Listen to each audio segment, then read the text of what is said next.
देखिए आज हम किशोर न्याय अधिनियम 2015 का अध्याय 8 दत्तक ग्रहण जो चैप्टर है उसको देखेंगे। इसमें धारा 56 है। धारा 56 जो है दत्तक ग्रहण से संबंधित है। देखिए पहला क्लॉज क्या कहता है इसमें। पहला क्लॉज कहता है कि दत्तक ग्रहण का अवलंबन अनाथ, परित्यक्त और अभ्यर्पित बालकों के लिए कुटुंब के अधिकारों को सुनिश्चित करने के लिए इस अधिनियम के उपबंधों और उसके अधीन बनाए गए नियमों तथा प्राधिकरण द्वारा विचलित दत्तक ग्रहण विनियमों के अनुसार किया जाएगा। तो ये कह रहा है कि दत्तक ग्रहण कैसे किया जाएगा और किस लिए किया जाएगा, पहले क्लॉज में बताया गया। तो सबसे पहला तो ये याद रखिए कि जो दत्तक ग्रहण किया जाएगा वो कुटुंब के अधिकारों को सुनिश्चित करने के लिए किया जाएगा। कुटुंब के अधिकार किसके सुनिश्चित करने के लिए, ये तो आप जानते हैं, जैसे जो अनाथ बालक हैं, परित्यक्त बालक हैं या अभ्यर्पित बालक हैं, उनको पारिवारिक वातावरण मिल सके, उनको परिवार मिल सके, इसलिए दत्तक ग्रहण किया जाएगा। कैसे किया जाएगा, जो प्राधिकरण ने जो नियम बनाए गए हैं उसके अनुसार किया जाएगा, कुटुंब के अधिकारों को सुनिश्चित करने के लिए। बस आपको इतना याद रखना है। ये तो आप जानते हैं कि किस बालक का दत्तक होता है, जो अनाथ होता है, जो परित्यक्त होता है या अभ्यर्थित बालक होता है उसके। तो ये याद रखना है कि किसी बालक के कुटुंब के अधिकारों को सुनिश्चित करने के लिए दत्तक ग्रहण किया जाता है। ठीक है। दूसरा क्लॉज कहता है इसका कि एक नातेदार से दूसरे नातेदार द्वारा किसी बालक का दत्तक ग्रहण धर्म को विचार में लाए बिना इस अधिनियम के उपबंधों और प्राधिकरण द्वारा विचलित दत्तक ग्रहण के विनियमों के अनुसार किया जाएगा। तो केवल इसमें इतना याद रखना है कि जब दत्तक ग्रहण किया जाता है, चाहे एक नातेदार से दूसरे नातेदार की द्वारा किया जा रहा हो या किसी अन्य व्यक्ति द्वारा किया जा रहा हो, तो कैसे किया जाता है, वो धर्म को विचार में लाए बिना किया जाता है। ये भी याद रखना है, धर्म को विचार में लाए बिना दत्तक ग्रहण किया जाता है। पहला कुटुंब के अधिकारों को सुनिश्चित करना, दूसरा धर्म को विचार में लाए बिना दत्तक ग्रहण किया जाता है, उसमें धर्म की कोई बात नहीं आती। तीसरा ये कहता है इसमें क्लॉज कि इस अधिनियम की कोई बात हिंदू दत्तक तथा भरण पोषण अधिनियम 1956 के उपबंधों के अनुसार किए गए बालक के दत्तक ग्रहण को लागू नहीं होगी। ये याद रखना है आपको, इंपॉर्टेंट है कि हिंदू दत्तक तथा भरण पोषण अधिनियम 1956 की जो बात है, ये वाला जो दत्तक है ग्रहण इस अधिनियम के तहत उस पर लागू नहीं होती। इंपॉर्टेंट है, ये याद रखना है कि हिंदू दत्तक तथा भरण पोषण अधिनियम के प्रावधान इस अधिनियम के दत्तक पर लागू नहीं होते हैं। चौथा देखिए क्या कहता है। चौथा कहता है सभी अंतरदेशीय दत्तक ग्रहण केवल इस अधिनियम के उपबंधों और प्राधिकरण द्वारा विरचित ग्रहण के विनियमों के अनुसार ही किए जाएंगे। तो ये कह रहा है सभी अंतरदेशीय, अपन आगे पढ़ेंगे अंतरदेशीय। तो ये कह रहा है कि सभी अंतरदेशीय जो दत्तक ग्रहण है वो प्राधिकरण द्वारा जो नियम बनाए गए हैं, विनियमन जो बनाए गए हैं उनके अनुसार ही किए जाएंगे। ये इतना याद रखना है कि अंतरदेशीय जो दत्तक ग्रहण है, जो प्राधिकरण द्वारा जो विनियमन बनाए जाते हैं उनके अनुसार ही दत्तक ग्रहण किया जाएगा। पांचवा पॉइंट देखिए इसमें क्या कहता है। पांचवा कहता है कोई व्यक्ति जो न्यायालय के विधिमान आदेश के बिना किसी बालक को किसी दूसरे देश ले जाता है या भेजता है, किसी दूसरे देश में अन्य व्यक्ति को किसी बालक की देखरेख और अभिरक्षा को अंतरित करने के लिए इंतजाम में भाग लेता है, धारा 80 के उपबंधों के अनुसार दंडनीय होगा। सिंपल सी बात ये कह रहा है कि कोई भी व्यक्ति हो सकता है, अगर न्यायालय के विधिमान आदेश के बिना, कैसा, न्यायालय के विधिमान आदेश के बिना अगर किसी बालक को भारत से बाहर ले जाता है या दूसरे देश ले जाता है या किसी अन्य व्यक्ति की अभिरक्षा में रखता है, तो उस व्यक्ति को दंडित किया जा सकता है। किस धारा के अधीन, धारा 80 के अधीन ऐसे व्यक्ति को दंडित किया जा सकता है। ये आपको 5 पॉइंट इसमें याद रखना है, सेक्शन याद रखना है और ये 4-5 पॉइंट इसके जो है याद रखना है। अब उसके बाद देखिए 57 जो सेक्शन है वो भावी दत्तक माता पिता की, उल्टा 57 गलत हो गया इसमें ये 58 लिख लिया मैंने, नहीं ठीक है 57 ठीक है, 57 ठीक है। 57 कह रहा है भावी दत्तक माता पिता की पात्रता के बारे में है, हेडिंग गलत हो गई। भावी दत्तक जो माता पिता है उनकी पात्रता के बारे में है कि पात्रता क्या है।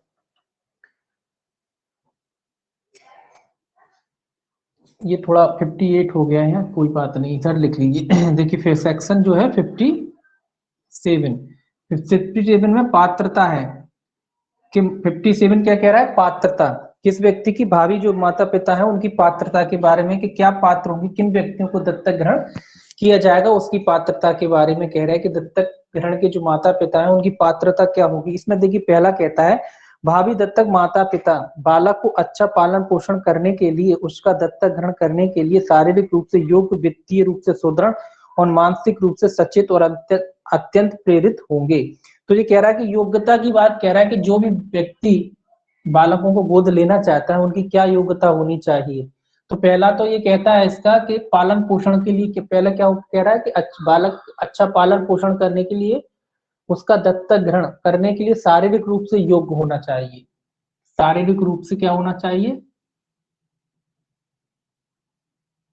योग्य होना चाहिए। किस उद्देश्य से योग्य होना चाहिए? ताकि वो पालन पोषण कर पाए, बच्चे की अच्छे से देखभाल कर पाए, इसलिए शारीरिक रूप से योग्य होना चाहिए। कहा गया? शारीरिक रूप से योग्य होना चाहिए, वित्तीय रूप से भी सुदृढ़ होना चाहिए, उनकी वित्तीय स्थिति भी अच्छी होनी चाहिए, है ना। क्या होना चाहिए? वित्तीय अच्छी होनी चाहिए, तभी ऐसे व्यक्तियों को क्या किया जाएगा ये। और मानसिक रूप से सचेत भी होनी चाहिए, यहाँ लिखा मानसिक रूप से।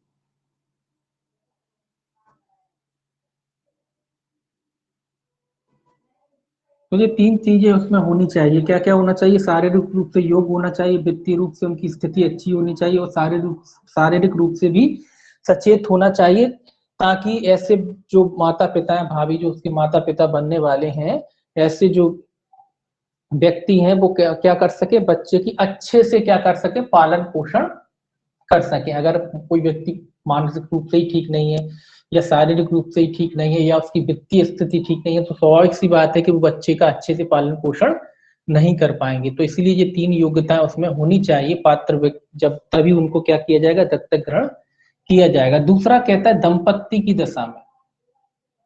दंपत्ति है, दंपत्ति की दशा में, दंपत्ति मतलब पति पत्नी की दशा में, अगर कोई व्यक्ति पति पत्नी है और वो क्या करना चाहते हैं, गोद लेना चाहते हैं, तो इसमें दोनों की सहमति आवश्यक है। दोनों की सहमति,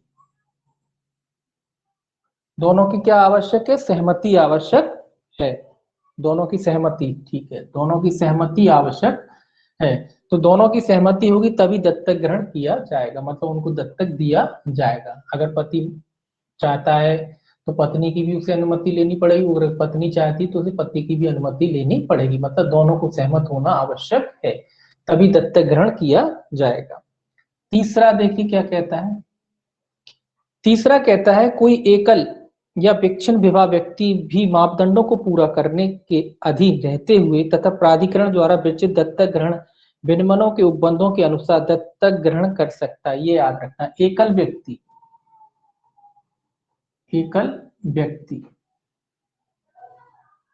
भी दत्तक ले सकता है, दत्तक ले सकता।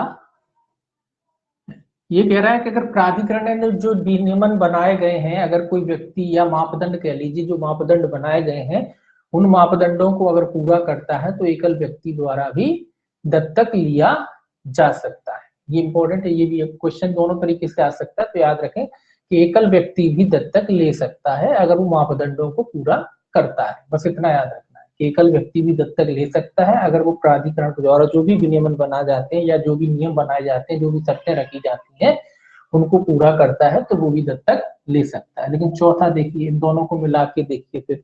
चौथा कहता है कोई एकल पुरुष किसी बालिका के दत्तक ग्रहण के लिए पात्र नहीं है। ये भी याद रखना है, एकल पुरुष, ये इंपॉर्टेंट है, पुरुष बालिका के, ये अपवाद हो गया एक तरीके से, दत्तक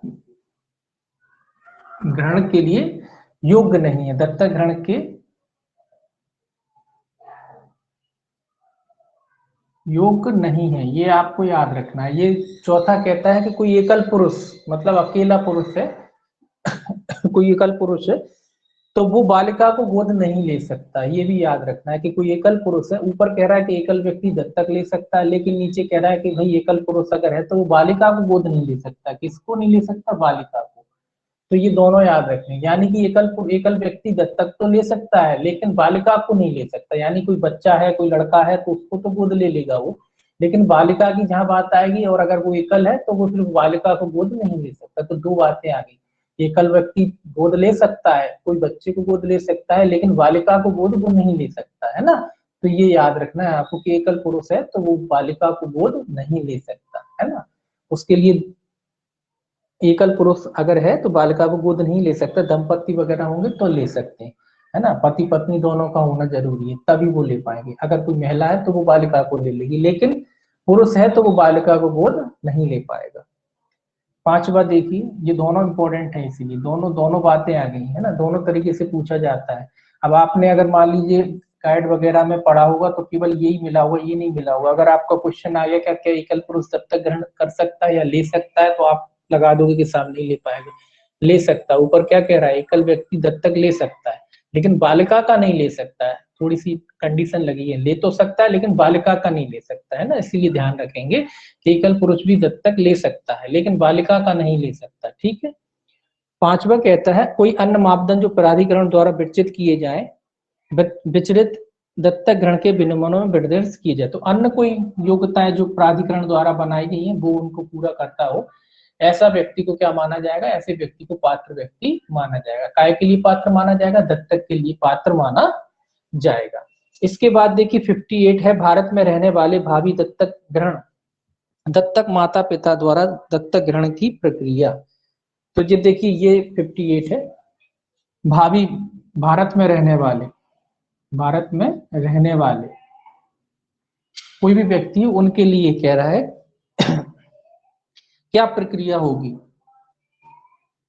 प्रक्रिया की बात कह रहा है कि भाई जो भारत में रह रहा है कोई व्यक्ति, तो उसके लिए क्या प्रक्रिया अपनाई जाएगी दत्तक ग्रहण के लिए। तो सबसे पहला देखिए पॉइंट क्या कहता है इसमें, पहला कहता है भारत में रहने वाले भावी भारतीय दत्तक माता पिता अपने धर्म को विचार में लाए बिना यदि किसी अनाथ या अपरित्यक्त या भरपित बालक के दत्तक में लेने के लिए इच्छुक हैं तो वो उसके लिए प्राधिकरण द्वारा विकसित दत्तक ग्रहण के विनियमों में यथा उपबंधित रीति से किसी विशिष्ट दत्तक ग्रहण अभिकरण के समक्ष आवेदन करेंगे। तो पहला कहता है कि अगर कोई व्यक्ति प्रक्रिया बता रहा है ना, तो स्वाभाविक सी बात है कि जब कोई व्यक्ति दत्तक लेने का इच्छुक है तो स्वाभाविक सी बात है उसे आवेदन करना पड़ेगा। तो ये कहता है कहाँ आवेदन करेंगे, विशिष्ट दत्तक ग्रहण के समक्ष आवेदन करेंगे। ऐसे व्यक्ति जो दत्तक लेना चाहते हैं वो कहाँ करेंगे आवेदन, विशिष्ट दत्तक ग्रहण अभिकरण के समक्ष आवेदन करेंगे। जो नियम बनाए गए उनके अनुसार, प्राधिकरण ने जो नियम बनाए, विनियमन बनाए हैं, जो शर्तें रखी उनके अनुसार, ये तो आप जानते हैं, वो तो कॉमन चीज है। लेकिन आवेदन कहाँ करेंगे ये याद रखना है, विशिष्ट दत्तक ग्रहण के समक्ष आवेदन करेंगे। सबसे पहला काम तो आवेदन करने का है, तो आवेदन करेंगे। आवेदन करेंगे किसके समक्ष करेंगे, विशिष्ट दत्तक ग्रहण के समक्ष, तो ये याद रखना है। दूसरा, अब आवेदन हो गया भाई, आवेदन के बाद क्या करा जाएगा, आवेदन के बाद दूसरा देखिए, विशेष दत्तक ग्रहण अभिकरण भावी दत्तक माता पिता की गृह अध्ययन रिपोर्ट तैयार करेगा और उसको पात्र पाए जाने पर दत्तक ग्रहण के लिए विधिक रूप से स्वतंत्र घोषित किसी बालक को बालक की बाल अध्ययन रिपोर्ट और चिकित्सा रिपोर्ट सहित प्राधिकरण द्वारा विकसित दत्तक के विनियमनों में यथा उपबंधित रीति से उनके पास भेज देगा। तो ये कह रहा है कि भैया अब आवेदन हो गया है, तो आवेदन के बाद क्या करेगा, आवेदन के बाद जो प्राधिकरण है, विशिष्ट दत्तक ग्रहण प्राधिकरण, वो जो भी लोग, जो भी व्यक्ति कह लीजिए दत्तक लेना चाहते हैं उनकी गृह अध्ययन रिपोर्ट तैयार कराएगा। मतलब उनकी देखेगा जाके कि भाई जो दत्तक लेना चाहते हैं कि दत्तक लेने के योग्य हैं कि नहीं, पात्र हैं, ये सारी चीजें देखेगा ना, जो नीचे पात्रता अपन ने ऊपर पढ़ी थी, तो वो पात्रता देखेगा कि भाई ये पागल तो नहीं है, इनकी आर्थिक स्थिति कैसी है, शारीरिक रूप से सक्षम है कि नहीं है, बहुत सारी चीजें और भी बहुत सारी चीजें होती हैं। तो वो सारी चीजें देखने के बाद क्या करेगा, गृह अध्ययन रिपोर्ट उनकी तैयार करेगा। जब गृह अध्ययन रिपोर्ट तैयार हो जाती है और उसके बाद उसे लगता है कि भाई ये पात्र व्यक्ति है, क्या है, पात्र है, कि हाँ ये दत्तक ले सकते हैं, तो ऐसा कोई भी बालक जो दत्तक ग्रहण के लिए स्वतंत्र घोषित किया गया है, जो कौन से बालकों का दत्तक ग्रहण होता है, जो दत्तक ग्रहण के लिए स्वतंत्र हो जाते हैं उन्हीं का तो होता है। तो जो बालक दत्तक ग्रहण के लिए स्वतंत्र घोषित हो गए हैं उन बालकों की क्या की जाएगी, फिर उन बालकों का भी मेडिकल कराया जाएगा और उनकी भी एक रिपोर्ट तैयार की जाएगी, बालकों की चिकित्सा रिपोर्ट सहित बालकों की बाल अध्ययन रिपोर्ट। दो चीजें, बाल अध्ययन रिपोर्ट भी है, एक बाल अध्ययन रिपोर्ट,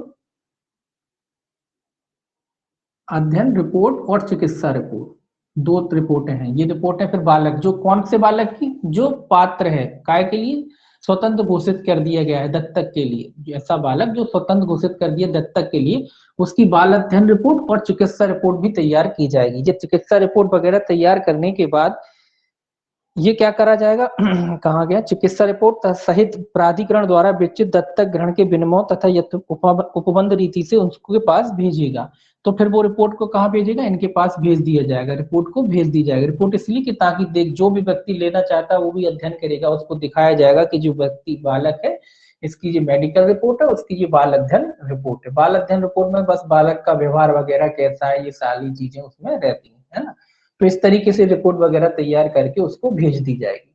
अब रिपोर्ट भेजने के बाद क्या होगा, देखिए तीसरा कहता है भावी दत्तक माता पिता से ऐसे माता पिता द्वारा हस्ताक्षरित बालक की बाल अध्ययन रिपोर्ट और चिकित्सीय रिपोर्ट सहित बालक के प्रतिग्रहण पत्र की प्राप्ति पर विशिष्ट दत्तक ग्रहण अभिकरण बालक को पूर्व दत्तक ग्रहण पोषण देखरेख में देगा और दत्तक ग्रहण आदेश सभी प्राप्त करने के लिए प्राधिकरण द्वारा विचित दत्तक ग्रहण के विनिमयों में यथा उपबंधित रीति से न्यायालय में आवेदन फाइल करेगा।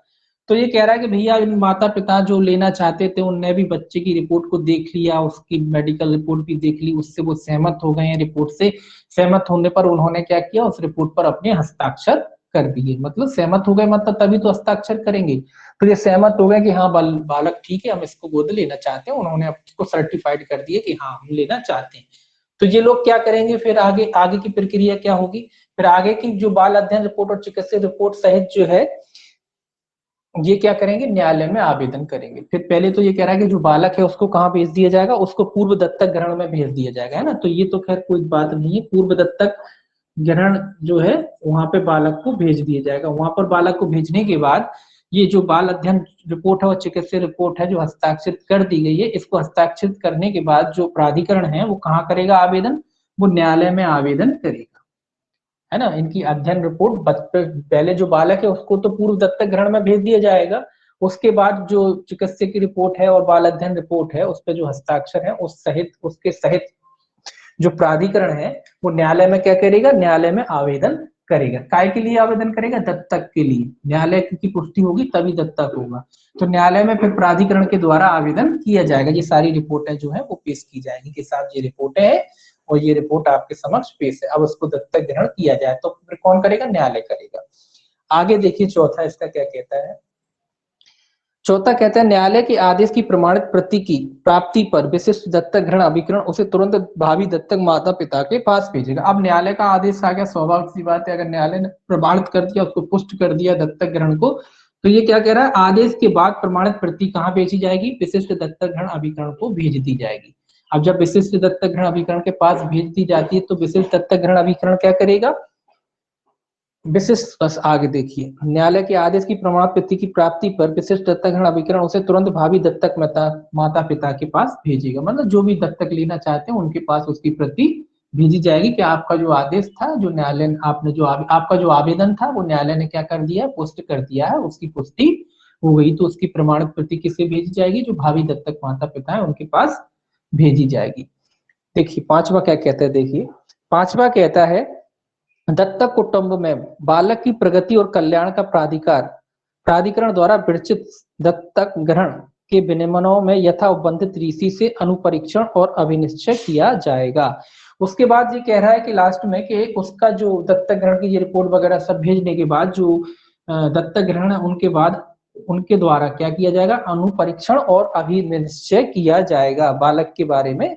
विनिमयों में यथा उपबंधित के वही जो रीति वगैरह है उसका पालन हुआ है या नहीं हुआ, तो उसका अनुपरीक्षण और अभिनिश्चय अंतिम होगा, तो उनका अभिनिश्चय वगैरह आदि किया जाएगा। तो उसके बाद क्या हो जाएगा, उसके बाद दत्तक पूरा हो जाएगा। तो इस तरीके से प्रक्रिया को क्या करा जाएगा, अपनाया जाएगा दत्तक ग्रहण के मामले में। इसमें थोड़ा सा संशोधन भी हुआ है लेकिन वो अभी नहीं है, एक तरीके से अभी नहीं पढ़ना है आपको, जब वो पूरे तरीके से आएगा लागू होगा तभी से पढ़ना है। अभी केवल संशोधन हुआ है, उसका हुआ नहीं, उसमें भी केवल इतना हुआ है कि जो प्राधिकरण की जगह जो जिला मजिस्ट्रेट वगैरह है उनको दे दिया है दत्तक के बारे में जो शक्तियां हैं, ताकि दत्तक आसान हो जाए, है ना। तो जिला मजिस्ट्रेट वगैरह को शक्ति दे दी गई है उसमें डायरेक्ट, और कुछ नहीं किया गया है। तो वो बाद में आप देख सकते हैं, लेकिन फिलहाल अब अभी आपको यही पढ़ना है ना। हालांकि परीक्षा तक आपको वो भी पढ़ना पड़ेगा, लेकिन फिलहाल अभी तो यही पढ़ना पड़ेगा इस स्थिति में तो आपको, है ना। बाकी जब हो जाएगा तो उस हिसाब से उसको अपन उतना ही उतना देख लेंगे, ठीक है। अब देखिए 59 कैसा, 59 ही पढ़ना, भारत में रहने वालों की बात है। 59 59 कहता है किसी अनाथ परित्यक्त या अभ्यर्पित बालक का अंतर्देशीय दत्तक ग्रहण की प्रक्रिया। देखिए सेक्शन 59, ये भारत में था पहले 58, अब ये क्या है, अंतर्देशीय, विदेशियों द्वारा, या कह लीजिए जो विदेश में रहते हैं, विदेशी द्वारा नहीं, जो विदेश में रहते हैं, जो भारत के बाहर रहते हैं, ऐसे लोग।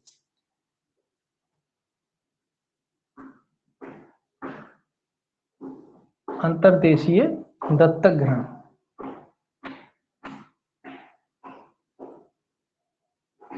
ये अंतर्देशीय दत्तक ग्रहण के बारे में है। दोनों सेक्शन याद रखना, 58 में था भारत में, और ये है 59 अंतर्देशीय। ठीक है, इसमें देखिए पहला क्लॉज, देखिए इसमें पहला क्लॉज क्या कहता है। पहला क्लॉज कहता है यदि कोई अनाथ या परित्यक्त या अभ्यर्पित बालक को उस तारीख से जब उसे दत्तक ग्रहण के लिए विधिक रूप से स्वतंत्र घोषित किया गया है 60 दिन के भीतर विशिष्ट दत्तक ग्रहण अभिकरण और राज्य प्राधिकरण के संयुक्त प्रयासों के बावजूद किसी भारतीय या अनावासीय भारतीय भावी दत्तक माता पिता के साथ नहीं रखा जा सकता है तो ऐसा बालक अंतर्देशीय दत्तक ग्रहण के लिए स्वतंत्र होगा। ये कह रहा है कि कोई ऐसा बालक जिसको दत्तक के लिए स्वतंत्र घोषित किया गया है, तो पहले तो कोशिश की जाएगी कि कोई भारतीय द्वारा इसको गोद ले लिया जाए, लेकिन कोशिश करने के बाद भी 60 दिन तक, ये याद रखना है कितने दिन तक, 60 दिन तक किसी भारतीय द्वारा उसे गोद नहीं लिया जाता है। काफी कोशिश की गई है उसके बाद भी, तो ये याद रखने वाला है कि विशिष्ट दत्तक ग्रहण वगैरह सबने कोशिश की, उसके बाद भी 60 दिन तक उसका किसी भारतीय द्वारा गोद नहीं लिया जाता है, तो ऐसे बालक को क्या करा जाएगा, अंतर्देशीय दत्तक ग्रहण के लिए स्वतंत्र घोषित किया जाएगा। ये याद रखना है, अंतर्देशीय दत्तक ग्रहण के लिए स्वतंत्र घोषित किया जाएगा। अब कोई भी जो अंतर्देशीय व्यक्ति है वो क्या कर सकता है, इस बालक को गोद ले सकता है। कब, पहले तो कोशिश की जाएगी कि कोई भारतीय ले ले, अगर कोई भारतीय ले लेता है तो ठीक है, नहीं ले पाता है, स्वतंत्र बालक है जो दत्तक के लिए 60 दिन तक भी कोई भारतीय द्वारा उसे गोद नहीं लिया जाता है, तो फिर 60 दिन के बाद उसे अंतर्देशीय दत्तक ग्रहण के लिए स्वतंत्र घोषित किया जाएगा। तो ये इंपॉर्टेंट है, ये याद रखना है आपको, कितने दिन के बाद घोषित किया जाएगा, 60 दिन के बाद। परंतु लिखा है इसमें, परंतु शारीरिक तथा मानसिक निरोगता के साथ बालक सधोहर तथा 5 वर्ष से कम आयु के बालकों को प्राधिकरण द्वारा विचलित दत्तक ग्रहण विनियमों के अनुसार ऐसे अंतर्देशीय दत्तक ग्रहण के लिए अन्य बालकों पर अधिमान्यता दी जाएगी। ये कह रहा है कि अधिमान्यता की बात कह रहा है कि भैया किसको प्रेफरेंस दिया जाएगा, अगर सधोहर है, सधोहर है, सधोहर मतलब एक ही परिवार के हैं, सधोहर है, या फिर 5 वर्ष से कम है, 5 वर्ष से कम आयु के अगर बालक हैं तो इनको प्राथमिकता दी जाएगी। पहले अंतर्देशीय के मामले में सबसे पहले प्राथमिकता की बात करें कि भी प्राथमिक क्या, हेलो 5 से 20 वर्ष के हैं, 5 वर्ष है ना, 5 वर्ष से अधिक है। 1 मिनट देखने कहा कौन सा सेक्शन पढ़ रहे थे अपन, 5 वर्ष से, सॉरी अधिक है, 5 वर्ष से कम नहीं है, सॉरी गलत हो गई, 5 वर्ष से अधिक ही है, 5 वर्ष से अधिक है, 5 वर्ष से अधिक, हाँ ठीक है। तो ये देखिए सधोहर है उनको प्राथमिकता दी जाएगी, और 5 वर्ष से जो अधिक उम्र के बालक है उनको प्राथमिकता दी जाएगी। तो ये याद रखना है आपको, ये भी इंपॉर्टेंट है दोनों ये फैक्ट, किस बालकों को प्राथमिकता दी जाएगी, जो सधोहर है एक ही परिवार के हैं उनको प्राथमिकता दी जाएगी, और जो 5 वर्ष से अधिक के उम्र के जो बालक हैं उनको प्राथमिकता दी जाएगी। और 60 दिन के बाद पहले तो कोशिश की जाएगी कि कोई भारतीय द्वारा ले लिया जाए, अगर नहीं ले लिया जाता है तो फिर उसको अंतर्देशीय दत्तक के लिए क्या कर दिया जाएगा, स्वतंत्र घोषित कर दिया जाएगा। अब देखिए दूसरा पॉइंट, इसमें दूसरा पॉइंट क्या कहता है, दूसरा कहता है किसी पात्र अनिवासी भारतीय या भारत के विदेशी नागरिक या भारतीय मूल के व्यक्तियों को भारतीय बालक के अंतर्देशीय दत्तक ग्रहण में पूर्विकता दी जाएगी। तो इसमें भी पूर्विकता की बात है कि भाई इसमें भी ये दूसरा क्लॉज भी कह रहा है कि भाई सबसे पहले किसको प्राथमिकता दी जाएगी। इसमें भी सबसे पहले लिखा है किसी पात्र अनिवासी भारतीयों को, अनिवासी, पहले अगर अंतर्देशीय भी दत्तक हो रहा है तो उसमें भी अनिवासी भारतीय को प्राथमिकता दी जाएगी सबसे पहले। उसके बाद लिखा है या भारत के किसी विदेशी नागरिक को, या भारत का कोई विदेशी नागरिक है, भारत का विदेशी नागरिक है, अनिवासी कौन होता है? जो 1 साल से अधिक से भारत के बाहर रह रहा है वो अनिवासी है। और भारत का विदेशी नागरिक कौन है? जो विदेश में ही बस गया और वहीं की नागरिकता उसने ले ली, तो ऐसा व्यक्ति, तो इनको प्राथमिकता सबसे पहले दी जाएगी। या कोई भारतीय मूल के व्यक्ति को, भारतीय मूल का मतलब जो पैदाइश, भारतीय मूल का अर्थ ये होता है कि पैदाइश उसकी यहाँ से, जड़ें उसकी मतलब इंडिया में, अब जाके विदेश में बट गया, वहाँ की इसने भी नागरिकता ले ली। लेकिन आने भारतीय मूल दो तरीके से होते हैं, एक तो या तो भारत में पैदा हुआ था विदेश में चला गया वहां की नागरिकता ले ली, वो भी भारतीय मूल का कहलाएगा। या मान लीजिए इनके जो जो व्यक्ति है उसके माता पिता में से कोई भारतीय था, अब जो वहां पर जाके बच गए, जो वहां के नागरिक हो गए, तो माता पिता तो यहाँ के थे, कोई भी यहाँ का था, तो मतलब मूल कहते हैं ना, जड़ तो यहाँ पे है। तो ऐसे व्यक्ति कायदे से वो है तो भारत के, लेकिन विदेश में जाके सेटल हो चुके हैं, तो ऐसे व्यक्ति, तो इनको सबसे पहले प्राथमिकता दी जाएगी। कहाँ लिखा? भारतीय मूल के व्यक्ति को भारतीय बालक के अंतर्देशीय दत्तक ग्रहण में पूर्विकता दी जाएगी। पूर्विकता दी जाएगी मतलब इनको कोशिश की जाएगी कि सबसे पहले इनकी योग्यता, अगर इनमें से कोई व्यक्ति आता है तो इनको प्राथमिकता दी जाएगी, इनको पूर्विकता दी जाएगी। कौन कौन को दी जाएगी? अनिवासी भारतीय हो सकता है, भारत का विदेशी नागरिक हो सकता है, या भारतीय मूल का कोई व्यक्ति हो सकता है। तो इनको प्राथमिकता दी जाएगी कि पहले अगर दत्तक ग्रहण किया जाता है तो अगर ऐसा व्यक्ति है तो सबसे पहले इनको, नहीं है तो फिर तो विदेश के किसी व्यक्ति को दिया ही जा सकता है। तीसरा देखिए क्या कहता है, अनिवासी भारतीय या भारत के विदेशी नागरिक या भारतीय मूल के व्यक्ति या कोई विदेशी जो विदेश में रहने वाले भावी दत्तक माता पिता हैं, उसके धर्म का विचार में लाए बिना यदि भारत से किसी अनाथ या परित्यक्त या अभ्यर्पित बालक को दत्तक में लेने के इच्छुक हैं, तो वे यथास्थिति किसी प्राधिकृत विदेशी दत्तक ग्रहण अभिकरण या केंद्रीय प्राधिकरण या अभ्यासिक निवास के उनके देश से संबंधित सरकारी विभाग की प्राधिकरण द्वारा विचलित दत्तक ग्रहण के विनियमनों में यथा उपबंधित रीति से उसके लिए आवेदन कर सकेंगे। तो ये कह रहे हैं कि भाई अब जो लोग, इनमें से कोई लोग हो सकता है या कोई विदेशी भी हो सकता है, ये भारतीय अनिवासी भारतीय हो सकते हैं, भारतीय का कोई विदेशी नागरिक हो सकता है, भारतीय मूल का कोई व्यक्ति हो सकता है, या कोई विदेशी हो सकता है। ये लोग अगर कोई दत्तक लेने के इच्छुक हैं तो ये लोग कहाँ आवेदन करेंगे, उसके बारे में तीसरा क्लॉज बताता है कि ऐसे इच्छुक व्यक्ति कहाँ कर सकते हैं। यथा स्थिति लिखा है किसी प्राधिकृत विदेशी दत्तक ग्रहण, कहाँ कर सकते हैं? प्राधिकृत कोई विदेशी दत्तक ग्रहण है, विदेशी दत्तक ग्रहण में आवेदन कर सकते हैं। प्राधिकृत मतलब सरकार के द्वारा प्राधिकृत होता है, हमारी सरकार ने भी उसको मान्यता दी रही होती है ना। एक दूसरे के देश से बच्चे लेते हैं लोग, वो तो उस तरीके से प्राधिकृत होते हैं, एक दूसरे से अटैच होते हैं। तो जो उनके देश का जो विदेशी दत्तक ग्रहण है उसमें जो विदेशी दत्तक, सॉरी, प्राधिकृत विदेशी दत्तक ग्रहण है, उनके देश का नहीं, प्राधिकृत विदेशी जो दत्तक ग्रहण है उसमें क्या कर सकते हैं जी? आवेदन कर सकते हैं। या फिर केंद्रीय प्राधिकरण के समक्ष कर सकते हैं, केंद्रीय प्राधिकरण के समक्ष कर सकते हैं। कहाँ गया? तो केंद्रीय प्राधिकरण के समक्ष कर सकते हैं, या अभ्यासिक निवास के उसके देश से संबंधित सरकारी विभाग, या उसके देश से संबंधित कोई सरकारी विभाग है, सरकारी विभाग, तो वहां पर आवेदन कर सकते। तो 3 जगह आवेदन कर पाएंगे, या तो प्राधिकृत विदेशी दत्तक ग्रहण है स्रोत जो बनाया गया है उसको आवेदन कर सकते हैं, या केंद्रीय प्राधिकरण है उसके समक्ष आवेदन कर सकते हैं, या देश, उस देश का जहां ये रहते हैं उस देश के सरकारी कोई विभाग है, देश का सरकारी विभाग जो है उस पर आवेदन कर सकते हैं। तो तीनों जगह ये लोग क्या कर सकते हैं? दत्तक ग्रहण के लिए आवेदन कर सकते हैं। कहाँ कहाँ कर सकते हैं? प्राधिकृत विदेशी दत्तक ग्रहण अभिकरण जो बनाए जाते हैं, उसके बाद केंद्रीय प्राधिकरण के समक्ष कर सकते हैं, या देश के सरकारी विभाग के समक्ष ये आवेदन कर सकते हैं। चौथा था, तीसरा था ये, प्राधिकरण के समक्ष या केंद्रीय दत्तक ग्रहण सरकारी अभ्यासिक निवास के उसके सरकारी विभाग के प्राधिकरण द्वारा विचित दत्तक ग्रहण के विनियमन उपबंधित रीति से, तो ये क्या कर सकते हैं? आवेदन, जो भी उपबंधित रीति है उसके हिसाब से ये क्या कर सकते हैं? आवेदन कर सकते हैं।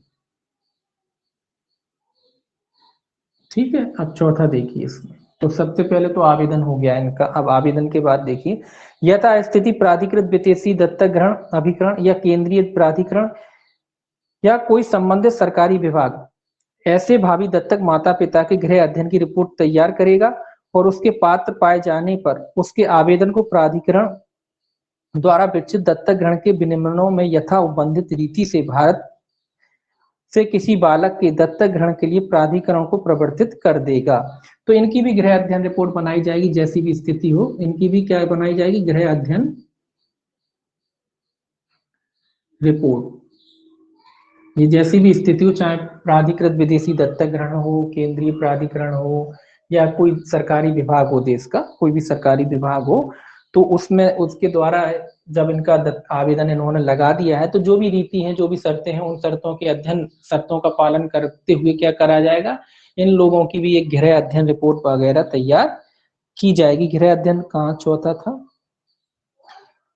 गृह अध्ययन रिपोर्ट तैयार करेगा और उसके पात्र पाए जाने पर, अगर गृह अध्ययन रिपोर्ट बनाई जाती है तो उसमें अगर वो पात्र पाए जाते हैं व्यक्ति, तो प्राधिकरण द्वारा विचित अध्ययन के विनियमनों में यथाबंधित रीति से भारत से किसी बालक के दत्तक ग्रहण के लिए प्राधिकरण को प्रवर्तित कर देगा।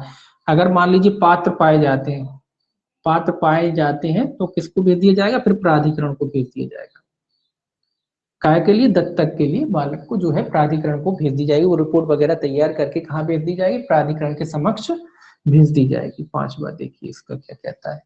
पांचवा कहता है, ऐसे भावी दत्तक माता पिता के आवेदन की प्राप्ति पर प्राधिकरण उसकी परीक्षा करेगा और यदि वह आवेदन को उपयुक्त पाता है तो वह आवेदन को किसी ऐसे एक विशिष्ट दत्तक ग्रहण अभिकरण को निर्दिष्ट कर देगा जहां दत्तक ग्रहण के लिए विधिक रूप से स्वतंत्र बालक उपलब्ध है। अब ये क्या कह रहा है कि भाई प्राधिकरण के पास भेजा गया तो प्राधिकरण भी क्या करेगा, जांच करेगा, इनकी जो भी रिपोर्ट वगैरह आती है उसकी वो जांच करेगा। जांच करने के बाद अगर वो उपयुक्त पाता है, अगर क्या पाता है कि भाई उपयुक्त है, ठीक है, दे सकते हैं दत्तक, तो विशिष्ट दत्तक ग्रहण को मामला भेज देगा, जहां वो बालक विशिष्ट कहाँ भेजेगा, दत्तक ग्रहण। तो विशिष्ट दत्तक ग्रहण के पास भेज देगा। जो भी रिपोर्ट ये तैयार करता है पात्र व्यक्ति, उसे लगता है कि भाई पात्र, रिपोर्ट में जांच की, जांच करने के बाद लगता है कि भाई दत्तक हो सकता है, तो कहाँ भेज दी जाएगी रिपोर्ट, विशिष्ट दत्तक ग्रहण के पास भेज दी जाएगी, जहाँ पे विशिष्ट दत्तक ग्रहण में जहाँ पे जो बालक है जो स्वतंत्र घोषित किया दत्तक के लिए रहता है वहां पर इसको भेज दिया। उपलब्ध जो बालक है, जहाँ भी उपलब्ध बालक है दत्तक के लिए, वहां भेज दी जाएगी विशिष्ट दत्तक ग्रहण जो होते हैं वहां। अब छठवा कहता है, विशिष्ट दत्तक ग्रहण अभिकरण ऐसे भावी दत्तक माता पिता के साथ बालक को मिलाएगा और उसे माता पिता को बालक की उस बाल अध्ययन रिपोर्ट और चिकित्सीय रिपोर्ट भेजेगा, तो तदुपरि बालक को प्रतिगृहित कर सकेंगे और अभिकरण को उसके द्वारा हस्ताक्षरित बाल अध्ययन रिपोर्ट और चिकित्सा रिपोर्ट वापस कर देंगे। अब ये भी कह रहा है, सिंपल सी बात है, ये प्राधिकरण जो है वो क्या करेगा, जो विशिष्ट दत्तक ग्रहण प्राधिकरण है वो बालक को मिलाएगा इनसे, तभी तो लिया जाएगा, बालक को मिलाएगा कि भाई ये बालक हैं, ये देख लीजिए आप, और उसके बाद उन बालकों की भी जो बाल अध्ययन रिपोर्ट और चिकित्सा की रिपोर्ट, ये दो रिपोर्ट तैयार करेगा। और अगर ये लोग तैयार है, सहमत है, तो ये क्या करेंगे, ये भी उसको पृष्ठांकित करेंगे। पृष्ठांकित करके जो रिपोर्ट वापस इनके पास से भेज के कहाँ भेज दी जाएगी, प्राधिकरण को, वापस प्राधिकरण के पास पहुंच जाएगी, है ना। यहाँ से पूरी प्रक्रिया चल रही है। पहले इन्होंने भेजा कि जाके बच्चे, पहले इनको लगा कि पात्र है, तो फिर उन्होंने कहा कि जाके वो विशिष्ट दत्तक ग्रहण में जाके बालकों को देखिए, ये बालक वगैरह देख लेंगे, उसके बाद रिपोर्ट तैयार की जाएगी, बालकों की भी रिपोर्ट तैयार की जाएगी, इनको दिखाई जाएगी, बालक दिखाए जाएंगे, ये भी सहमत हो जाते हैं, तो सहमति के साथ फिर वो रिपोर्ट वापस प्राधिकरण के समक्ष पहुंच जाएगी। सातवां देखिए क्या कहता है। सातवां कहता है, भावी दत्तक माता पिता से बालक के प्रतिग्रहण पत्र की प्राप्ति पर विशिष्ट दत्तक ग्रहण अभिकरण और दत्तक ग्रहण आदेश अभिप्राप्त करने के लिए प्राधिकरण द्वारा विचित दत्तक ग्रहण के विनियमनों में यथाबंधित रीति से न्यायालय में आवेदन फाइल किया जाएगा। तो सेम वही प्रक्रिया है। अब चूंकि क्या हो गया, आवेदन करा जाएगा, कहाँ करा जाएगा, न्यायालय, क्योंकि दत्तक ग्रहण किसके द्वारा होता है, न्यायालय के द्वारा होता है। तो न्यायालय में अब ये लोग क्या करेंगे, न्यायालय में आवेदन करेंगे। ये पूरी प्रोसेस कर लेंगे, पहले पूरी प्रोसेस करने के बाद सारे दस्तावेजों सहित ये क्या करेंगे, फिर न्यायालय में आवेदन करेंगे कि साहब ये भावी दत्तक माता पिता है, ये जो है दत्तक लेना चाहते हैं, ये इनकी जो रिपोर्टें हैं वो सारी रिपोर्टें हैं, ये कि पात्र व्यक्ति हैं, और ये बालक की रिपोर्टें हैं कि बालक भी दत्तक के लिए पात्र है। तो ये सारी चीजें फिर न्यायालय के समक्ष रखी जाएंगी। आठवां कहता है इसमें, न्यायालय के आदेश की प्रमाणित प्रति की प्राप्ति पर विशेष दत्तक ग्रहण अभिकरण उसे तुरंत प्राधिकरण, राज्य प्राधिकरण और भावी दत्तक माता पिता को भेजेगा और बालक के लिए पासपोर्ट अभिप्राप्त करेगा। अब ये बात चूंकि विदेश का है, विदेश में जा रहा है मामला, तो न्यायालय ने अगर आदेश पारित कर दिया है प्रमाणित प्रति, तो न्यायालय की प्रमाणित प्रति किसको भेजी जाएगी? जो न्यायालय के प्रमाणित प्रति 3 लोगों को भेजेगा, राज्य प्राधिकरण को, विशिष्ट दत्तक ग्रहण अभिकरण को भेजेगा। विशिष्ट दत्तक ग्रहण जो अभिकरण है,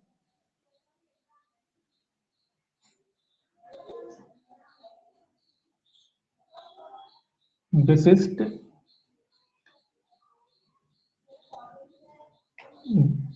दत्तक ग्रहण जो अभिकरण है उसको भेजी जाएगी। उसके अलावा राज्य अभिकरण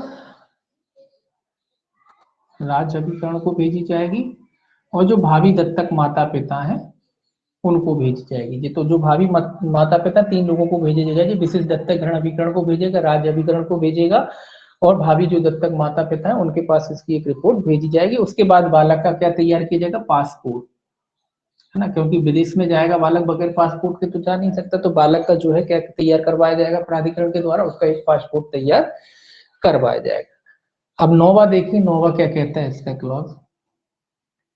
9वां कहता है प्राधिकरण भारतीय अप्रवास प्राधिकारियों और बालक को लेने वाले देश को दत्तक ग्रहण की सूचना देगा। अब ये प्राधिकरण कह रहा है कि भाई जी, क्योंकि प्राधिकरण के द्वारा प्रक्रिया हो रही है, तो ये उस देश के जो सरकार वगैरह जो भी अथॉरिटी होती है, उस अथॉरिटी को प्राधिकरण भारतीय अप्रवास प्राधिकारियों, यानी कि जो भारत के प्राधिकारियों और बालक को लेने वाले देश को दत्तक ग्रहण की सूचना देगा। तो जो अप्रवास मतलब जो दूतावास वगैरह होते हैं अपने देश की, वहां पे सूचना की जाएगी, और उनके द्वारा उस देश की सरकार को जहां बालक जा रहा है वहां पर उसकी सूचना भेजी जाएगी कि ये बालक को दत्तक के रूप में, ये जो भी दंपत्ति हैं, जो भी माता पिता है भाभी, वो लेके जा रहे हैं, तो उसकी रिपोर्ट इनको भेजी जाएगी। उसकी रिपोर्ट इसलिए भेजी जाती है कि भाई ये वास्तविकता में दत्तक के लिए ले जा रहे हैं कि नहीं ले जा रहे हैं, कि वहां पे जाके लेबर कराएंगे, क्या कराएंगे। तो इस वजह से वो सरकार भी फिर वहां पे नजर रखती है इन लोगों पे जो दत्तक लेके जाते हैं, इसीलिए सेफ्टी के लिए। तो ये उन सरकार को क्या करा जाएगा? रिपोर्ट वगैरह भेजी जाएगी। 10वां है भावी दत्तक माता पिता बालक का पासपोर्ट और वीजा जारी होते ही विशिष्ट दत्तक ग्रहण अभिकरण से बालक को व्यक्तिगत रूप से प्राप्त करेंगे। अब ये सीधी सी बात है कि भाई इनका पासपोर्ट और वीजा जैसे ही तैयार हो जाएगा, तभी जो भावी दत्तक माता पिता है क्या करेंगे? बच्चे को ले जाएंगे, कुल मिला के अपने साथ प्राप्त करेंगे, मतलब बच्चे को फिर ये ले जाएंगे, उनको सौंप दिया जाएगा बच्चा, है ना। अगला कहता है 11वां, इसमें 11वां कहता है यथा स्थिति प्राधिकृत विदेशी दत्तक ग्रहण अभिकरण या केंद्रीय प्राधिकरण या संबंधित सरकारी विभाग दत्तक कुटुंब में बालक के बारे में प्रगति रिपोर्ट की प्रस्तुति को सुनिश्चित करेंगे, और किसी भी भंग की दशा में प्राधिकरण द्वारा विचित दत्तक ग्रहण के विनियमनों में यथा उपबंधित रीति से प्राधिकरण और संबंधित भारतीय राजनयिक मिशन के परामर्श के अनुकल्पी प्रबंधनों के लिए उत्तरदायी होंगे। सीधी सीधी बात है कि भाई दत्तक ग्रहण के बाद प्रक्रिया खत्म नहीं हो जाती, उसके बाद भी आपके जो लोग दत्तक लेते हैं उनमें देखा जाता है कि भाई बालक को ठीक से रख रहे हैं या नहीं रख रहे हैं। तो यहाँ भी यही प्रक्रिया अपनाई जाएगी, यहाँ भी देखा जाएगा। अगर विदेश में भी ले गए तो हर जगह दूतावास होते हैं, तो उनके द्वारा उनको चेक किया जाता है जो बालक को आप ले गए हैं वो ठीक से रख रहे हैं या नहीं रख रहे हैं। अगर नहीं रख रहे हैं तो क्या होगा? उसकी रिपोर्ट वगैरह तैयार की जाएगी, जो दत्तक वगैरह होता है सब खत्म कर दिया जाता है ना उनको। तो उस तरीके से चीज देखी जाती है, पहले तय किया जाएगा आप जो बालक को है, कुछ दिनों तक देखा जाता है, कुछ समय तक देखा जाता है। तो ये भी कह रहे हैं कि उसके समय तक देखेंगे, उसकी प्रगति रिपोर्ट बताएंगे कि हाँ वाकई में बालक को ठीक ठाक तरीके से रख रहे हैं या नहीं रख रहे हैं। तो ये सारी रिपोर्टें वगैरह देखी जाएंगी। 12वां देखिए क्या कहता है। 12वां कहता है कोई विदेशी या भारतीय मूल का कोई व्यक्ति या भारतीय विदेशी नागरिक जो अभ्यस्त भारत में निवासी है, यदि भारत में किसी बालक का दत्तक ग्रहण करने का इच्छुक है, तो उसके लिए भारत में उसके देश के राजनयिक मिशन से निरपेक्ष प्रमाण पत्र के साथ प्राधिकरण द्वारा विरचित दत्तक ग्रहण के विनियमनों में यथा उपबंधित आगे की आवश्यक कार्रवाई के लिए प्राधिकरण को आवेदन कर सकेगा। ये क्या कह रहा है? कोई विदेशी या भारतीय मूल का कोई व्यक्ति या भारतीय नागरिक जो अभ्यस्त भारत में निवासी है, यदि भारत में किसी बालक का दत्तक ग्रहण के लिए इच्छुक है, तो कुल मिला के इसको एनओसी लेनी पड़ेगी। जहां का ये है तो एनओसी जारी कराना पड़ेगी। एनओसी के बाद जो है, एनओसी मतलब वहां के जो भी जहाँ पे रहता है वहां पे बिल्कुल कोई ऑब्जेक्शन है तो उसकी एनओसी लेनी पड़ेगी। जिस देश में जा रहा है, जहाँ का व्यक्ति है, भारत का है, कहीं रहता है, तो उसके बारे में है कह रहा। तो उसको क्या लेनी पड़ेगी? उस व्यक्ति को एनओसी लेनी, धारण करनी पड़ेगी। उसी के बाद उसका दत्तक ग्रहण किया जाएगा। बस इतना ही रहने दीजिए, इसमें बहुत है। इसके बाद देखिए सेक्शन 60 है। सेक्शन 60 जो कहता है आपका अंतर्देशीय नातेदार दत्तक ग्रहण की प्रति, अंतर्देशीय नातेदार कौन सा अंतर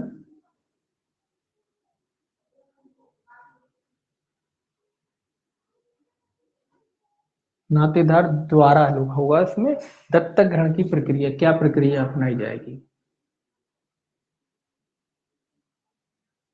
देखिए इसमें पहला क्लॉज क्या कहता है,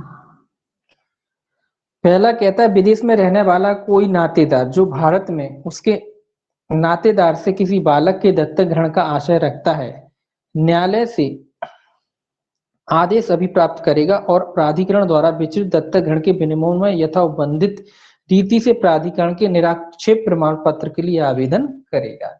ये कह रहा है कि कोई भी व्यक्ति कोई अपने नातेदार का ही बच्चा है जो भारत में है, उसको वो गोद लेना चाहता है। विदेश में ये रहते हैं, इनके रिश्तेदार होते हैं ना, कई तो रिश्तेदार है, कोई विदेश में, कोई यहाँ के इंडिया में रहता है, उसके बच्चे को गोद लेना चाहता है ये, तो ये क्या करेगा, ये कहाँ करेगा, न्यायालय में आवेदन करेगा। कहाँ करेगा, न्यायालय में आवेदन करना पड़ेगा। ऐसे डायरेक्ट ये क्या करेगा, न्यायालय में आवेदन करेगा, और न्यायालय में आवेदन करने के बाद जो भी प्राधिकरण वगैरह है उनकी शर्तों को पूरा करते हुए इसको भी प्राधिकरण से एनओसी लेनी पड़ेगी। क्या करना पड़ेगा, इसे प्राधिकरण से एनओसी लेनी पड़ेगी। एनओसी अगर मिल जाएगी तो उसके बाद ये क्या करेगा, न्यायालय में आवेदन करेगा। आवेदन के साथ साथ इसे प्राधिकरण से क्या लेनी पड़ेगी, प्राधिकरण से भी एनओसी लेनी पड़ेगी। बस इतना ही याद रखें। निराक्षेप प्रमाण पत्र का मतलब एनओसी होता है, तो एनओसी इनको लेनी पड़ेगी, नॉन ऑब्जेक्शन सर्टिफिकेट।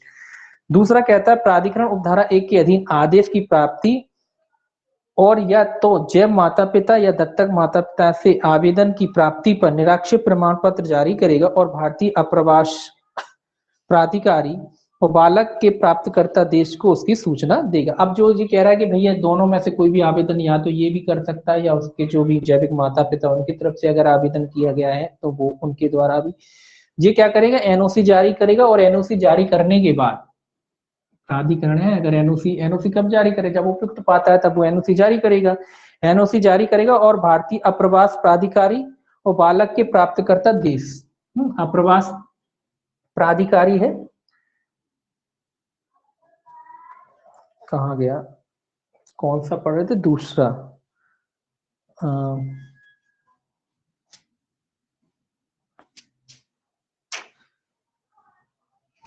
प्रवास प्राधिकारी है, और दूसरा कौन था, दूसरा था उस देश को, उस देश को क्या करी जाएगी, सूचना भेजी जाएगी। एनओसी वगैरह जाने के बाद अप्रवास प्राधिकारी जो भी है और उसके बाद उस देश जिसमें वो व्यक्ति रहता है उस देश को क्या करी जाएगी, एक सूचना भेजी जाएगी कि भाई ये भी दत्तक ले रहे हैं, अपने नातेदार का ही क्यों ना ले रहा हूँ, उसकी सूचना इनको भेजी जाएगी। तीसरा कहता है दत्तक माता पिता उपधारा 2 के अधीन निराक्षेप प्रमाण पत्र प्राप्ति के पश्चात जब माता पिता से बालक को प्राप्त करेंगे और दत्तक बालक के सधुर और जैव माता पिता से समय समय पर संपर्क को सुकर बनाएंगे। तो ये कह रहे हैं भैया एनओसी तो ले लेंगे, एनओसी के बाद ये बालक को भी ले सकते हैं। बालक को कहाँ से, जो भी जैव माता पिता है, जैव माता पिता है जो जेनेटिक कहते हैं, जेनेटिक माता पिता है इनके, बायोलॉजिकल सॉरी जेनेटिक नहीं, बायोलॉजिकल जो माता पिता है इनके, बायोलॉजिकल जो माता पिता हैं जो उनके जैव माता पिता हैं, उन माता पिता से जो बालक को ग्रहण करेंगे और समय समय पर जो जैव माता पिता उनको मिलने की ये भी व्यवस्था करेंगे कि भाई कैसे मिल सकते हैं, तो समय समय पर मिलने की। तो ये सिंपल सी प्रक्रिया है, क्योंकि घर के घर में हो रहा है इसीलिए सिंपल सी प्रक्रिया, बस एनओसी की आवश्यकता है तो एनओसी ली जाएगी बस, और कोई खास इसमें प्रक्रिया नहीं है। एनओसी प्राधिकृत प्राप्त करके बालक का जो भी नातेदार द्वारा है, कोई विदेशी में रहता है और अगर लेना चाहता है तो एनओसी धारण करके बस एनओसी लेना पड़ेगी और एनओसी के बाद दत्तक हो जाएगा, कोई खास इसमें प्रक्रिया नहीं है। 61 देखिए, सेक्शन 61 क्या कहता है, 61 कहता है दत्तक ग्रहण के प्रतिफलस्वरूप समुदाय के रूप के विरुद्ध न्यायालय की प्रक्रिया और शास्ति। ये कह रहा है कि प्रतिफल के स्वरूप ये दंडनीय है, प्रतिफल के स्वरूप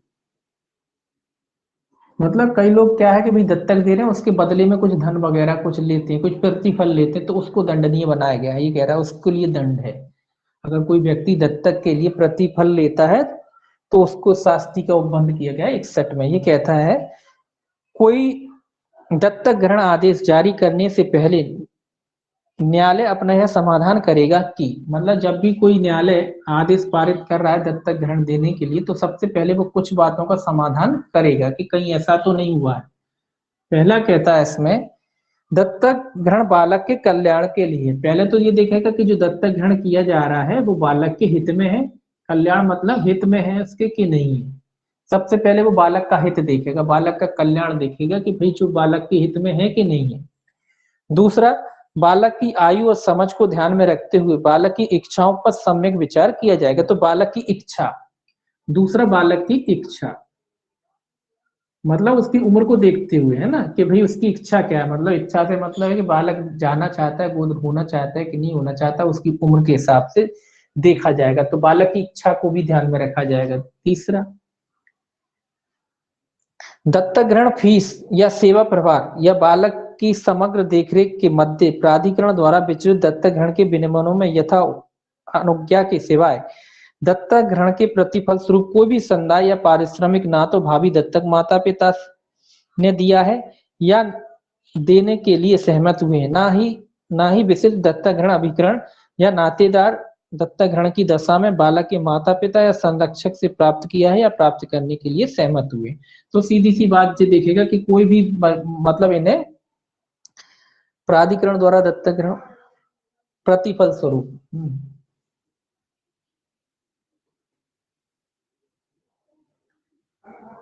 मतलब जो फीसें दी जाती है वो छोड़ दी जाए, वो तो दी जाती हैं जो फीसें वगैरह आवेदन में वगैरह में जो लगता है, जो खर्चे होते हैं वो उनको छोड़ के अन्य किसी प्रकार का कोई प्रतिफल तो इन्होंने ग्रहण नहीं किया।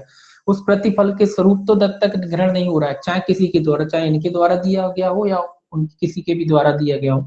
तो न्यायालय बस यही जांच करेगा कि भाई ये प्रतिफल के स्वरूप तो नहीं हो रहा है। जो खर्चे होते हैं वो छोड़ के, खर्चे मतलब होते हैं जो भी आवेदन में जो फीसें लगती हैं जो आप देते हैं वो छोड़ के, उनको नहीं कहते प्रतिफल। ये कह रहा है एक दूसरे को जो प्रतिफल होता है दे दिया तो नहीं गया है, कोई ऐसा तो नहीं कि बाद में देने का करार किया हो। तो इन सारी चीजों का न्यायालय क्या करेगा, अध्ययन करेगा, देखेगा कि कोई प्रतिफल वगैरह तो नहीं दिया जा रहा है इसके लिए, या कोई करार तो नहीं किया गया प्रतिफल के स्वरूप के बाद में दिया जाएगा, अभी दत्तक हो जाएगा उसके बाद देंगे। तो ये इन सारी चीजों का न्यायालय के द्वारा क्या किया जाएगा, जांच की जाएगी। तो कोई प्रतिफल एग्रीमेंट वगैरह तो नहीं हुआ है धन के मामले में कि भाई धन देने के, कई लोग देते हैं ना धन, तो उसके बारे में न्यायालय क्या करेगा, जांच करेगा। दूसरा कह रहा है दत्तक ग्रहण कार्रवाई बंद कमरे में की जाएगी और मामले को न्यायालय द्वारा उसके फाइल किए जाने की तारीख से 2 माह की अवधि के भीतर निपटाया जाएगा। ये याद रखना है कि दत्तक कार्रवाई कैसे की जाएगी, बंद कमरे में दत्तक कार्रवाई बंद कमरे में की जाएगी, कैमरा ट्रायल चलेगी इनकी। और जो भी दत्तक की कार्रवाई न्यायालय कितने माह में, 2 माह के भीतर पूरी करेगा। ये 2 चीजें इसमें इंपॉर्टेंट है कि दत्तक कार्रवाई कैसे की जाएंगी, बंद कमरे में की जाएंगी, और जो दत्तक की जो कार्रवाइयां हैं वो कितने माह में पूरी की जाएगी, वो 2 माह के भीतर पूरी की जाएगी। अब देखिए 62 है इसमें 62,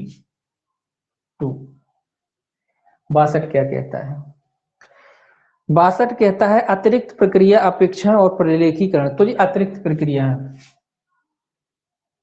कुछ एक्स्ट्रा बचा है तो उसके लिए अतिरिक्त प्रक्रिया है। ये कहता है पहला इसमें अतिरिक्त प्रक्रियाएं हो सकती, कुछ अपेक्षाएं हो सकती, शर्तें हो सकती, उसके बारे में है। देखिए क्या कहता है ये कहता है भारत में रहने वाले भावी भारतीय दत्तक माता पिता या अनिवासी भारतीय या भारत के विदेशी नागरिक या भारतीय मूल के व्यक्ति या भावी विदेशी दत्तक माता पिता द्वारा किसी अनाथ परित्यक्त और अभ्यर्पित बालक के दत्तक ग्रहण की बाबत ऐसे प्रलेखीकरण और अन्य प्रक्रिया अपेक्षाएं जो इस अधिनियम में अभिव्यक्त रूप से उपबंधित नहीं है प्राधिकरण द्वारा विचलित दत्तक ग्रहण के विनियमों के अनुसार होंगी। ये कह रहा है कि ऐसी कई प्रक्रिया है जो अधिनियम में नहीं बताई गई है, तो वो किसके अनुसार तय की जाएंगी, वो प्रक्रियाएं किसके द्वारा तय की जाएंगी, वो प्राधिकरण के द्वारा तय की जाएंगी। बस इतना याद रखना है कि कुछ ऐसी प्रक्रिया जिनको पालन करना है लेकिन उसका प्रोविजन वो नहीं दिया गया है अधिनियम में, तो किसके द्वारा तय की जाएंगी, प्राधिकरण के द्वारा। वो कैसी होंगी, क्या होंगी, वो प्राधिकरण के द्वारा वो प्रक्रिया आदि तय की जाएंगी। कोई प्रक्रिया है जो नहीं दी गई है लेकिन उसको पालन करना है, जरूरत है, तो वो कौन तय करेगा, वो प्राधिकरण के द्वारा तय की जाएगी। दूसरा कहता है इसमें विशिष्ट दत्तक ग्रहण अभिकरण यह सुनिश्चित करेगा कि भावी दत्तक माता पिता का दत्तक ग्रहण मामला आवेदन की प्राप्ति की तारीख से 4 माह के भीतर निपटा दिया जाए। और प्राधिकृत विदेशी दत्तक ग्रहण अभिकरण प्राधिकरण और राज्य प्राधिकरण दत्तक ग्रहण मामले की प्रगति पर निगरानी रखेगा और जहां कहीं आवश्यक हो उसमें हस्तक्षेप करेगा, जिससे समय सीमा का अनुपालन सुनिश्चित किया जा सके। तो ये कह रहा है कि भैया जो प्राधिकरण है, जो दत्तक ग्रहण का मामला है आवेदन की प्राप्ति से, कितने काय की प्राप्ति से, आवेदन की प्राप्ति से, ये अभी याद रखना, आवेदन की प्राप्ति से कितने माह के भीतर निपटाने की कोशिश करेगा, 4 माह के भीतर। ये याद रखना है बस आपको, 4 माह के भीतर क्या किया जाएगा, कोशिश की जाएगी कि जो मामला है 4 माह के भीतर निपटा दिया जाए। और प्राधिकृत विदेशी दत्तक ग्रहण अभिकरण प्राधिकरण और राज्य दत्तक अभिकरण, कौन कौन, प्राधिकृत विदेशी दत्तक प्राधिकरण हो सकता है, विदेशी दत्तक और उसके अलावा कौन है, राज्य प्राधिकरण है।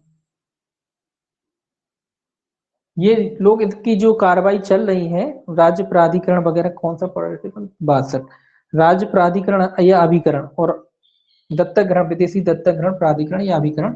तो ये लोग इन पे भी जो कार्रवाई चल रही है उन पे ये क्या करेंगे, नजर रखेंगे, देखेंगे, इसीलिए कि ताकि कार्रवाई ठीक समय पे निपट जाए। तो ये लोग भी इस पे निगरानी, ये खास इंपॉर्टेंट नहीं, ये इंपॉर्टेंट है कि जो कार्रवाई की जाएगी इन प्राधिकरण द्वारा आवेदन की प्राप्ति से कितने दिन के भीतर निपटाने की कोशिश की जाएगी, 4 माह के भीतर निपटाने की कोशिश की जाएगी। बाकी जो विदेशी प्राधिकरण दत्तक ग्रहण अभिकरण है या राज्य प्राधिकरण, उन की कार्रवाइयों पर नजर रखेंगे ताकि कार्रवाइयां शीघ्र खत्म हो जाए, टाइम पे निपट जाए। ठीक है, बस 2 ही पॉइंट इसमें याद रखना है। सेक्शन देखिए 63 क्या कहता है, 63 कहता है दत्तक ग्रहण का प्रभाव क्या होगा, कि भाई दत्तक ग्रहण का क्या प्रभाव होगा। सीधा सीधा बात है, ये तो आप जानते ही हैं क्या प्रभाव होगा। देखिए पढ़ लेते हैं। ये कह रहा उस तारीख से जिसको दत्तक ग्रहण अभिकरण प्रभावी होता है, निर्वस्यता सहित सभी प्रयोजनों के लिए ऐसा बालक जिसके संबंध में न्यायालय द्वारा कोई दत्तक ग्रहण आदेश जारी किया गया है, दत्तक माता पिता का बालक हो जाएगा। और दत्तक माता पिता बालक के इस प्रकार माता पिता हो जाएंगे मानो दत्तक माता पिता ने बालक को पैदा किया है। और उस तारीख से ही बालक या बालिका के जन्म के कुटुंब से बालक या बालिका के सभी संबंध समाप्त हो जाएंगे और उसके स्थान पर दत्तक ग्रहण आदेश द्वारा सृजित दत्तक कुटुंब में प्रतिस्थापित हो जाएंगे। परंतु ऐसी कोई संपत्ति जो उस तारीख से ठीक पूर्व जिसको दत्तक ग्रहण आदेश प्रभावी होता है, दत्तक बालक में निहित की गई उस संपत्ति के स्वामित्व से संलग्न बाध्यताओं सहित जिसके अंतर्गत जैव कुटुंब में नातेदार का भरण पोषण यदि कोई हो भी है, ऐसी बाध्यताओं के अध्ययन बालक में निहित रहेगी। ये कह रहा है कि भैया क्या प्रभाव होगा, कुल मिला के जो बालक है दत्तक ग्रहण की तारीख से उनका जैव बालक बन जाएगा। बस इतना याद रखिए, क्या बन जाएगा, जैव बालक बन जाएगा। मतलब जैसे कि उसका नेचुरल बालक हो, उन्हीं के द्वारा उसका जन्म दिया गया हो, इस तरीके के जो भी अधिकार एक नेचुरल बालक में होते हैं, जो उनके बच्चों में होते हैं, वही अधिकार इसको मिल जाएंगे। जो कुटुंब में जो बच्चा पैदा होता है तो उसके जो सारे अधिकार होते हैं वो सारे अधिकार इनके हो जाएंगे, और जो उनके जैव माता पिता थे उनसे इसके सारे अधिकार क्या हो जाएंगे, समाप्त हो जाएंगे। वो जो अधिकार थे वो एक परिवार से कुल मिला के टूट जाएंगे जिसने दिया है, और दूसरे परिवार से उसके अधिकार जुड़ जाएंगे। दूसरे परिवार जिसने दत्तक लिया उसका ये क्या बन जाएगा, उसका ये जैव बालक बन जाएगा, और जिसने दिया है उससे सारे के सारे संबंध इसके खत्म हो जाएंगे। ठीक है, लेकिन कह रहा परंतु कह रहा है कोई संपत्ति जो तारीख से ठीक पूर्व जिसको दत्तक ग्रहण आदेश प्रभावी होता है, दत्तक बालक में निहित हो गई है, उस संपत्ति के स्वामित्व से संलग्न बाध्यताओं सहित जिसे अंतर्गत जैव कुटुंब में नातेदारी का भरण पोषण यदि कोई हो भी, ऐसी बाध्यताओं के अध्ययन बालक में निहित रहेगी। ये कह रहा है लेकिन मान लो कोई प्रॉपर्टी जो है वो दत्तक ग्रहण से पहले ही बालक के नाम आ गई थी वगैरह, तो वो बालक में ही बनी रहेगी, वो उसका ट्रांसफर नहीं होगा। जो पहले दत्तक की तारीख से पहले जो भी चीजें उसके पास आ गई वगैरह थी, तो वो बालक में ही बनी रहेंगी। देखिए एक परिवार से रिश्ता टूट जाता है, दूसरे परिवार में उसका रिश्ता हो जाता है, तो वो दूसरे परिवार का सदस्य हो जाता है। फिर उस परिवार से जिसका वो मूल सदस्य था उसका उससे कोई संबंध नहीं रह जाता है ना, तो इस तरीके से वो हो जाता है। उसके बाद आप कहोगे कि भी संबंध टूट जाते हैं, फिर वो वहां की हिंदू विधि की चीजें और चीजें आती हैं इसमें कई लोगों के, कि भाई एक परिवार से संबंध टूट गया तो फिर क्या उस परिवार से वो संबंध स्थापित हो सकते, उसकी शादी ब्याह हो सकते? नहीं, तो अभी वो नहीं हो सकते। वो अपन हिंदू विधि में पढ़ते हैं तो वो संबंध नहीं हो सकते। हाँ, परिवार से रिश्ता टूट जाता है, लेकिन वो संबंध भी नहीं हो सकते कि साहब रिश्ता टूट गया तो आप कहोगे कि अब जी परिवार नहीं है तो उसी परिवार में कर दोगे, तो वो संबंध अलग बने रहते हैं ना। तो वो हिंदू मैरिज में पढ़ते हैं अपन वो चीजें। परिवार से रिश्ता टूट गया, प्रॉपर्टी वगैरह सबसे टूट जाएगा, बाकी जो संबंध है वो अलग बने रहते हैं उस तरीके से। देखिए 64 देखिए इसमें 64 क्या कहता है, दत्तक ग्रहण की रिपोर्ट है। ये काय की रिपोर्ट है? दत्तक ग्रहण रिपोर्ट, बस इतना ही। इसको सेक्शन ही याद रखें, ठीक है। जीत के अधिक क्या कहता है, दत्तक तत्समय प्रबद्ध किसी अन्य विधि में अंतर्विष्ट किसी बात के होते हुए भी संबंधित न्यायालय द्वारा जारी किए गए सभी दत्तक ग्रहण आदेशों के बाबत सूचना दत्तक ग्रहण के विनियमनों में यथा उपबंधित रीति से मासिक आधार पर प्राधिकरण को अग्रेसित की जाएगी, जिससे प्राधिकरण दत्तक ग्रहण के आंकड़े रखने के लिए समर्थ हो सके। कुछ बात नहीं है, सिंपल सी है कि भाई जो एक रिपोर्टें बनाई जाएंगी वो प्राधिकरण वगैरह जो होते हैं उनको मासिक आधार पर रिपोर्टें भेजी जाएंगी, ताकि ये समझ में आए कि कितने दत्तक हो गए, क्या हो गया, आंकड़े कुल मिला के आंकड़े उपलब्ध हो सके, इसलिए। तो बाकी कुछ याद नहीं रखना, सेक्शन ही याद रखना है इसमें 65। तो आंकड़ों के सुनिश्चित हो सके इसलिए रिपोर्टें वगैरह भेजी जाएंगी। कैसे भेजी जाएंगी? मासिक स्तर पर भेजी जाएंगी, ताकि आंकड़े इकट्ठे हो सके, है ना, आगे कि भाई पता तो पड़ सके कितने बालक हो गए, कितने बालक थे, कितने बालक हो गए, ये सारी चीजें इसके बारे में। अब 65 कहता है विशिष्ट दत्तक ग्रहण अभिकरण, ये याद रखना है सेक्शन कहाँ है, विशिष्ट दत्तक ग्रहण प्राधिकरण कहाँ है, ये याद रखना है सेक्शन। इसको भी विशिष्ट ग्रहण अभिकरण, विशिष्ट दत्तक ग्रहण अभिकरण कितने में पूछा जाता है? 65 में। सेक्शन जो 65 है उसमें दिया गया है विशिष्ट दत्तक ग्रहण प्राधिकरण। इसमें देखिए पहला क्या कहता है, इसमें पहला कहता है राज्य सरकार दत्तक ग्रहण और गैर संस्थागत देखरेख के माध्यम से अनाथ परित्यक्त और अभ्यर्पित बालकों के पुनर्वास के लिए प्राधिकरण द्वारा विरचित दत्तक ग्रहण के विनियमनों में यथा उपबंधित रीति से प्रत्येक जिले में एक या अधिक संस्थाओं या संगठनों को किसी विशिष्ट दत्तक ग्रहण अभिकरण के रूप में मान्यता देगी। तो कुछ नहीं याद रखना, बस इसमें याद रखना कि जो राज्य सरकार क्या करेगी, मान्यता दे सकती है। किसके उद्देश्य? वही दत्तकों के पुनर्वास वगैरह है, परित्यक्त जो बालक हैं उनके दत्तक के संबंध में यथा उपबंधित रीति से प्रत्येक जिले में या एक अधिक संस्थाओं या संगठनों को। किसको देती? एक या एक से अधिक जो पहले से संस्थाएं संगठन वगैरह होते हैं उन्हीं को राज्य सरकार क्या देती? मान्यता देती है, मान्यता देती है।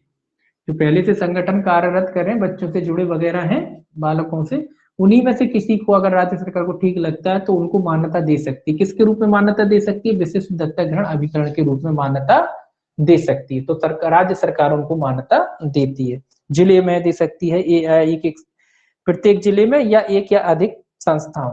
प्रत्येक जिले में कैसे लिखा है? प्रत्येक जिले में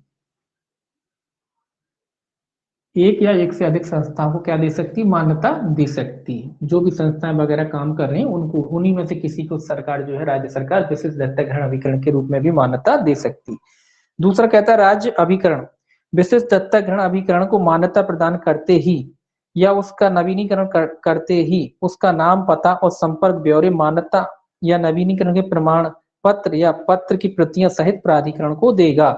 ये कह रहा है जैसे ही उनकी जो मान्यता सरकार ने उनको दी है, प्राधिकरण को विशेष दत्तक ग्रहण अभिकरण को मान्यता प्रदान करते ही उसका क्या कह रहा है? नवीनीकरण करते ही उसका नाम, पता, संपर्क ब्यौरे, ये सारी मतलब डिटेल, इनके बारे में जो सारी डिटेल है वगैरह है, वो सारी डिटेल ब्यौरे वगैरह नवीनीकरण के प्रमाण पत्र की प्रतियां सहित प्राधिकरण को देगा। तो ये सारी डिटेल इनकी किसको भेजी जाएगी? प्राधिकरण को।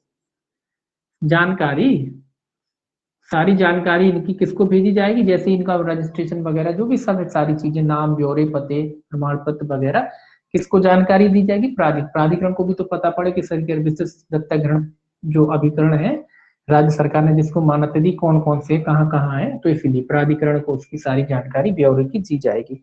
तीसरा कहता है राज्य सरकार वर्ष में कम से कम एक बार विशिष्ट दत्तक ग्रहण अभिकरणों का निरीक्षण कराएगी और यदि अपेक्षित हो तो आवश्यक उपचारित उपाय भी करे। तो ये कह रहा है एक वर्ष में एक बार, एक बार कम से कम लिखा है कि भाई एक बार तो होगा, इनका निरीक्षण वगैरह कराएगी और जो भी जरूरतें होंगी आगे जो भी कमियां होंगी उनको पूरा भी कराएगी सरकार। ठीक है, तो वर्ष में एक बार कम से कम इनका निरीक्षण भी होगा। चौथा कहता है उस दशा में जब कोई विशेष दत्तक ग्रहण अभिकरण समिति से दत्तक ग्रहण के लिए व्यक्तिगत रूप से स्वतंत्र किसी अनाथ या परित्यक्त या बर्पित बालक को प्राप्त करने के लिए या भावी दत्तक माता पिता की गृह अध्ययन रिपोर्ट तैयार करने में या नियत समय के भीतर न्यायालय से दत्तक ग्रहण आदेश प्राप्त करने में अपनी ओर से इस अधिनियम में या प्राधिकरण द्वारा विरचित दत्तक ग्रहण के विनियमों में यथाबंधित आवश्यक कदम उठाने में व्यतिक्रम करता है तो ऐसा विशेष दत्तक ग्रहण अभिकरण ऐसे जुर्माने से जो 50,000 रुपए तक का हो सकेगा दंडनीय होगा और व्यतिक्रम की पुनरावृत्ति की दशा में राज्य सरकार विशेष दत्तक ग्रहण अभिकरण की मान्यता को भी वापस ले सकेगी। ये कह रहा है कि भैया जो भी दत्तक ग्रहण विशिष्ट दत्तक ग्रहण अभिकरण की जो प्रक्रियाएं वगैरह इनको सौंपी, बस इतना याद रखिए कि जो भी प्रक्रियाएं वगैरह इसको सौंपी गई हैं, जो भी कर्तव्य इनको सौंपे गए हैं उनका पालन करने में जो किसी भी वजह से अगर असफल रहता है तो इस पर कितना 50,000 रुपए तक का, बस इतना ही याद रखना, 50,000 रुपए तक का इनको क्या लगाया जा सकता है, जुर्माना लगाया जा सकता है और साथ ही साथ इसकी मान्यता को भी समाप्त किया जा सकता है, मान्यता को समाप्त किया जा सकता है, बस इतना याद रखना है। तो क्या करा जा सकता है अगर ये अपनी कार्य को ढंग से नहीं करते हैं, जो भी इनको कार्य सौंपे गए हैं उन कार्यों का पालन ढंग से नहीं करते हैं या उपेक्षा करते हैं, ठीक तरीके से नहीं करते हैं, तो सरकार के द्वारा इन पे 50,000 रुपए तक, ये इंपॉर्टेंट है, बस यही याद रखना है, सरकार के द्वारा इन पे 50,000 रुपए तक का जुर्माना लगाया जा सकता है और इनकी मान्यता को भी क्या किया जा सकता है, इनकी मान्यता को भी समाप्त किया जा सकता है, बस इतना ही याद रखना है आपको है। बाकी अपन कल देखेंगे, थोड़ा सा बड़ा है, अभी 2-3 रह गए और बाकी 9 जो अध्याय है वो